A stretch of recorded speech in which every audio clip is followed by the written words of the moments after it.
Bonjour à tous. Les travaux de sécurisation du barrage de Coiselet sont terminés et cela moins d'un an après la découverte d'un bloc rocheux qui menaçait de s'effondrer dans la retenue du barrage. La remontée du niveau d'eau effectuée en 2 phases afin de préserver la biodiversité s'est achevée il y a une semaine. Les interdictions ont été levées et la pêche peut donc reprendre dès aujourd'hui. Le nouveau parcours de soins obésité testé et validé à Dijon se déploie à l'échelle nationale, un parcours coordonné renforcé à destination des personnes en situation d'obésité complexe, un accompagnement global avec des spécialistes aux consultations souvent onéreuses qui sera désormais prise en charge par la sécurité sociale et les complémentaires santé sous forme de forfait.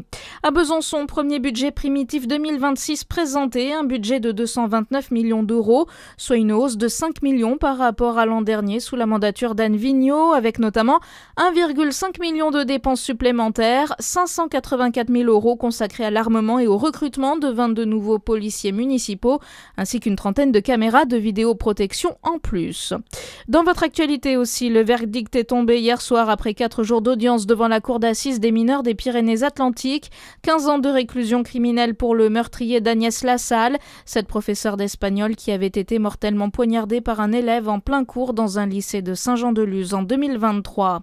La Cour des comptes alerte sur le financement fragilisé du régime des catastrophes naturelles, un système à l'efficacité indéniable mais mise à mal par le réchauffement climatique selon un rapport.